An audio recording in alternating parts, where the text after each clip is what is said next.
Bonjour les safaristes, bienvenue dans cette nouvelle vidéo consacrée à une nouvelle antilope emblématique d'Afrique, les dik-dik.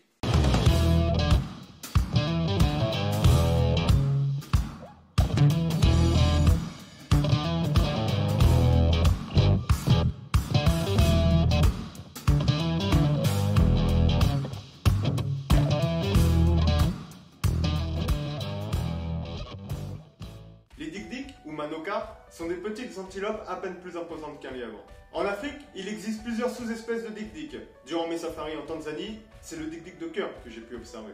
Leur tête, grande et soutenue par un cou réduit, semble ne pas être en proportion avec leur délicat petit corps arqué. Le museau caractéristique est busqué et mobile, un peu en forme de trompe et permet de le différencier du céphalope avec qui il est parfois confondu. Au Kenya et en Tanzanie, c'est le dik-dik de cœur que vous apercevrez. Il mesure entre 35 et 45 cm au garrot pour un poids moyen de 5 kg. La tête est surmontée d'une petite touffe de poils érectiles.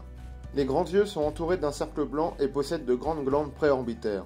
La femelle est plus grosse que le mâle, ce qui est plutôt rare chez les mammifères. La robe du dik-dik varie du gris au marron gris.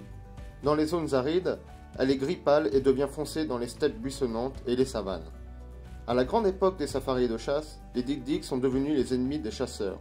Ces minuscules ongulés émettent un cri d'alarme, sdik-sdik, qui leur a valu leur nom et qui semble alerter aussi bien les fauves que les herbivores, compromettant ainsi les chances de réussite des collectionneurs de trophées. L'Afrique orientale constitue le centre de l'évolution des dik-dik.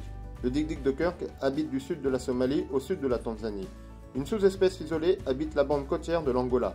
Une autre espèce, le dik-dik de Gunther, habite du nord de la Somalie et du sud de l'Éthiopie au centre du Kenya. Les dik-dik aiment en général les terrains secs, caillouteux ou rocheux avec des fourrés, des buissons et des broussailles où ils cherchent refuge mais ils n'escaladent pas les pentes trop escarpées. C'est d'ailleurs dans les forêts qu'ils se réfugient à la moindre alerte. Ces petites antilopes ne foncent pas dans leurs abris mais courent en décrivant un arc de cercle pour dérouter leurs poursuivants. Leurs principaux prédateurs sont le léopard, le caracal, le serval, les chacals, les serpents et les oiseaux de proie. La pression de ces prédateurs n'a jamais influencé la densité des dik-dik. Seul l'homme, à l'époque des safaris de chasse, exterminait ce gêneur qui entravait la chasse par ses cris d'alarme.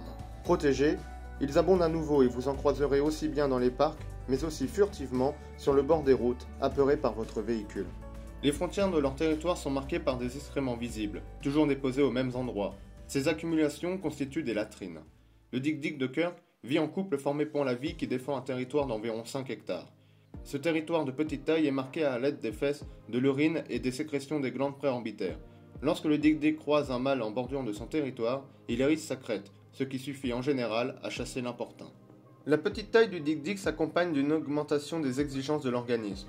Ainsi, un petit herbivore ingère proportionnellement plus de nourriture qu'un grand.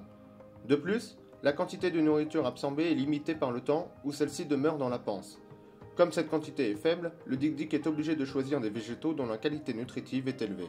Les dik-dik sont phylophages. Ils se nourrissent de feuilles, de bourgeons, de pousses, de fleurs, de fruits riches en liquide, mais ingèrent peu d'herbes.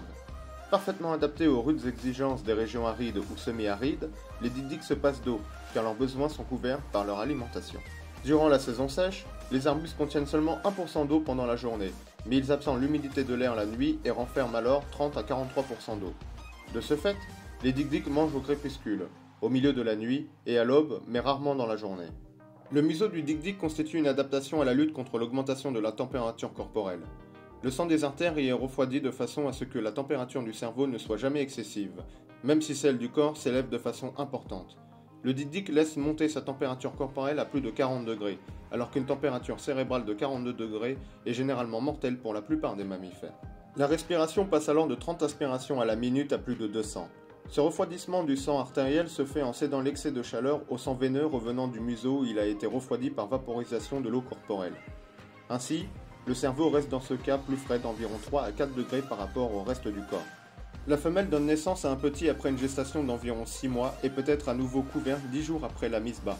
La femelle nettoie son petit, mange le placenta et cache le nouveau-né pendant 2 à 3 semaines, ne revenant le voir que pour la tétée.